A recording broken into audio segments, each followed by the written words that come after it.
이 스텔스 드라이버의 그 헤드가 그 다양하게 헤드가 제작돼서 나오는 걸로 알고 있는데 그거에 대해서도 좀 설명을. 네, 저희가 이제 총 세 종류가 나와요. 그 스텔스 플러스라는 모델이 있고, 스텔스 플러스. 그리고 그냥 일반 스텔스 모델이 있고, 그리고 이제 스텔스 HD라는 모델이 있습니다. 그러니까 스텔스 플러스 모델은 가장 큰 차이점은 페이스 헤드 전방에 보시면 트랙이 있어요. 웨이트 트랙이 있어요. 좀 보여주시면서 설명을 하셔야 되겠죠. 소울 부분에 보시면 여기 무게추가 하나가 있습니다. 네네. 근데 이 무게추를 보시면 여기를 이제 저희가 좌우로 세팅을 할 수가 있는 그런 기능들이 있습니다. 그래서 뭐 만약에 내가 슬라이스가 많이 난다? 그러면 이 무게추를 더 힐 쪽으로 위치를 하면 되고, 만약에 훅이 많이 난다. 그럼 이거를 오히려 이제 토 쪽으로 이제 방향을 바꾸면 드로우 스핀이라든가 페이드 스핀을 좀 줄일 수 있는, 그 무게 중심이 바뀌기 때문에 그런 부분들도 있는데, 이 스텔스 플러스 모델이 저희가 그 헤드 3개 중에서 가장 스핀량이 낮아요. 물론 이제 그 비거리는 더 많이 날 수는 있는데 관용성 면에서는 조금 더 어렵다는 느낌을 줄 수는 있습니다. 그래서 프로들은 이 클럽을 선호하는 이유가 샷 구사력을 자유자재로 더 할 수가 있기 때문에 이 모델을 더 선호를 하는 거고요. 저희가 이제 그 가운데 있는 모델이 그냥 일반 스텔스 모델인데, 여기 제가 사용하고 있는 모델입니다. 이 모델은 이제 스핀량이 이 스텔스 플러스 모델보다는 조금 더 높습니다. 다만 이제 그 치기는 훨씬 더 편해요. 그리고 이제 지금 저희가 여기는 없지만 HD. 이 스텔스 HD라는 모델이 있는데, 그 모델은 뭐가 틀리냐면 무게 중심이 좀 더 힐 쪽으로 가 있으면서 특히 이제 그 주말 골퍼들 중에서 슬라이스가 많은 그런 골퍼들한테 더 이제 도움을 줄 수 있는 그런 헤드를 갖고 있다고 보시면 되겠습니다. 그 설명을 듣다 보니까 타이거 우즈는 어떤 스펙을 사용하는지 좀 궁금해지는데 혹시 알고 계신가요? 네, 지금 그 스텔스 플러스 모델을 사용을 하고 있고요. 제가 알기로 아마 8도 정도 사용을 하고 있습니다. 그리고 최근에는 샤프트는 그 벤투스 블랙으로 이제 사용을 하는 걸로 알고 있습니다. 타이거 우즈가 예전처럼 이렇게 파워풀한 스윙은 힘들어졌지 않습니까? 아무래도 이제 뭐 예전처럼 힘은 못 싣는데도 여전히 그 상체를 잘 활용해서 비거리를 굉장히 잘 내는데, 이 클럽을 그 알맞게 그 자기 몸에 맞게 조절을 해가지고 아마 그런 비거리를 어느 정도 손실을 막아주는 그런 것 같아요. 그 사실 이 드라이버를 만들 때 가장 많이 이제 그 생각하고 하는 게 멀리도 보내야 되고, 조금 잘못 맞더라도 미스의 그런 거를 좀 뭐 보호해 준다고 그럴까요?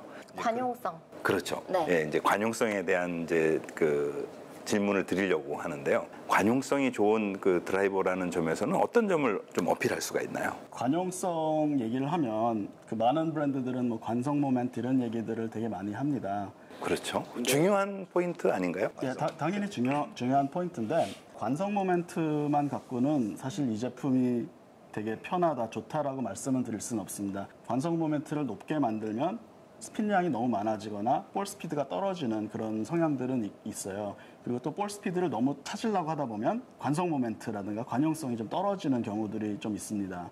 그래서 밸런스를 맞추기 위해서는 이제 다양한 부분들을 봐야 되는데요.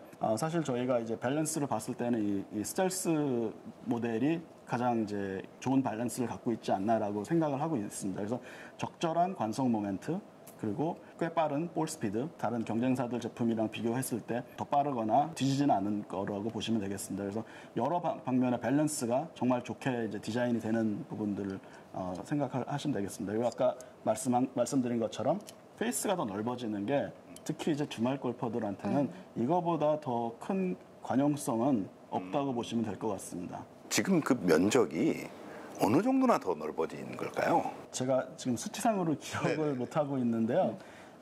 대략 10% 이상으로 알고 있습니다. 10% 이상 면적이 넓어졌군요. 네네. 그러면은 스위스팟의 면적도 그에 비례하거나 아니면 더 커졌겠군요. 아무래도 이제 그 공이 페이스가 이게 넓어지면 스피드가 올라가는 건 이제 그만큼 안으로 들어갈 수 있고 튕겨내주는 면적이 넓어지기 때문에 그만큼 이제 더 편해졌다라고 느껴질 수가 있죠. 근데 이제 초보분들 중에서는 이 헤드 페이스가 아닌 이런 쪽 있죠? 여기에 맞추시는 분들이 간혹 계십니다. 아, 그렇죠. 여기에 맞추면 그 해당이 없어요. 여기에 맞추셔야 됩니다. 그래야 헤드 페이스에 있는 스윗스팟 이 중간이 유효하게 넓어진 게 이제 장점으로 작용을 할 수 있다는 점. 그런데 이제 이렇게 위에 아래 타점이 아니라 안쪽 바깥쪽에 타점이 맞다 다고 했을 때에는요, 뭐 예를 들면 이 플러스 모델 같은 경우에 아까 추를 조절할 수 있다라고 말씀을 하셨는데, 보통은 이렇게 스퀘어로 맞춰놓고 출발을 했지만 보통 열려오는 게 이제 많은 분들의 고민이죠. 그렇죠. 그런데 이제 이 추에 보면은요, 10g의 무게추를 조절해서 이동할 수 있게 되어 있는데, 위쪽으로 올리면 페이드, 아래쪽으로 내리면 드로우다, 이렇게 써져 있습니다. 그리고 요거를 활용해서 뒤쪽으로 무게 배분을 이 힐 쪽으로 배치한 게 이제 아까 말씀하신 하이드로우의 약자인 HD 모델이 그렇게 아예 만들어져서 나왔다. 이렇게 보시면 HD가? 됩니다. 하이드로우의 약자입니다. 하이비전 데피니션이 하이드로. 네, 맞습니다. 조금 멀리 가셨어요. 근데 이제 이렇게 조절을 하게 되면은요, 앞쪽 토우라고 하는 쪽이 약간 가벼우면 오다가 가벼우니까 빠르게 돌아와질 수 있다라고 해서 이제 좀 이쪽이 무거우면 원심력에 의해서 구심점이 유지만 됐다면 돌아올 수 있다. 이런 측면에서 이제 생각하시면 될 것 같고요. 이 앞쪽으로 갔을 경우에는 약간 헤드 페이스가 열린 상태로 들어와야 이제 페이드 구사를 할 수 있죠. 보통은 이제 약간 중상급자이신 분들이 오른손잡이 골퍼에서는 페이드를 선호하실 텐데, 페이드는 이제 장점이 공을 원하는 만큼 탁탁 이 스핀량 조절해서 컨트롤하기가 그렇죠, 비교적 그렇죠. 쉽다라는 점이 있습니다. 왜냐하면 오른손잡이들은 나한테 이렇게 사용하는 건 조절이 좀 어렵고요. 나한테서 밀어내는 건 좀 조절이 되기 때문에 상대적으로 그런 건데요. 어택 앵글이 일정하게 나와서 요런 데 안 맞는다는 가정하에 요렇게 중간에 잘 맞는다는 가정하에 방향성까지 조절하기에는 굉장히 좋기 때문에 아무래도 이제 프로들이 많이 사용을 하고, 그런데 공이 조금 안 뜨거나 아예 찍어치거나 이런 이 컨택 미스가 나온다라고 한다면, 상대적으로 얘는 이 무게추가 앞쪽에 있죠. 헤드 페이스 앞쪽에 있기 때문에 스핀량이 낮은 거거든요. 그래서 이거를 아예 뒤에 갖다 놓으면 임팩트 순간 약간 이제 유선형이잖아요. 약간 누우면서 살짝 이렇게 보완을 하면서 올라가면서 타격할 수 있게끔 만들어 줍니다. 그래서 이제 일반 스텔스 모델은 무게추가 뒤에, 여기 뒤에 있습니다. 네, 그래서 얘는 좀 더 내가 컨택 미스가 좀 더 심하다. 내 생각에 컨택 미스를 해서 너무 뜬 공이 나왔을 때 슬라이스 혹은 훅, 아니면은 거리가 너무 짧게 가서 화이트 티에서 쳤는데 레이디 티박스에 떨어졌네? 이런 분들은 이제 요거를 사용하시는 게 나의 그런 고민을 조금 더 덜어줄 수 있는 그런 모델이라고 생각하시면 될 것 같아요. 그래서 90마일이 넘어가시는 혹은 100마일 이상 넘어가는 빠른 클럽 스피드를 갖고 계시는 분들은 이 플러스 모델로 구질을 자유자재로 컨트롤하는 게 완전히 이제 이점으로 작용할 수 있는데, 저처럼 90마일보다 약간 떨어지는 클럽 스피드를 갖고 계시다? 그러면 공이 일단 먼저 떠야 비거리의 효과를 볼 수 있습니다. 그럼 이제는 우리가 냉정하게 내가 런까지 하면 200은 가지가 아니라, 이제 내가 클럽 스피드가 실제로 측정했을 때 얼마가 나오고 캐리 거리가 얼마가 나오는지 아까 기자님 말씀하신 것처럼 그 데이터를 정확하게 알고, 그럼 내가 이왕이면 이 두 개 있는 모델 중에서 90마일보다 안 나와? 근처야? 그러면은 이제 일반 모델, 혹은 90마일 이상으로 난 클럽 스피드가 빨라? 그러면 이제 플러스, 이렇게 기준을 잡으시는 것도 저는 굉장히 추천드리는 기준입니다. 네. 좀 도움이 되셨으면 좋겠네요. 프로 골퍼가 아니고 프로 모터 같으세요. 굉장히 설명도 잘해주시고 네, 감사합니다. 금방 그 이해가 쏙쏙 되는데요. 제일 처음에 그 이 스텔스 드라이버에 대한 그런 이 뭐 자료가 나왔을 때 제일 궁금해하게 생각했던 것 중에 하나는, 왜 드라이버 표면을 빨간 색깔, 빨간 느낌이 나게 만들었을까였어요. 이게 무슨 특별한 사정이 있나요? 혹시 탄소 섬유가 빨간색인가요? 아니, 그건 아니고요. 저희가 이제 완전 새로운 기술력이 나오잖아요. 그래서 그냥 검정색으로 출시를 하게 되면 골퍼들이 봤을 때 뭐 달라진 게 하나도 없다라고 느낄 수도 있는 부분들이잖아요. 그래서 약간 좀 스페셜하게, 파격. 파격적으로 보이기 위해서 이제 이렇게 빨간색을 선택을 했고, 의외로 선수들이 좀 그 싫어할 수 있을 거라고 되게 걱정이 많았어요. 근데 오히려 선수들이 더 좋아했다고 그런 얘기들이 있습니다.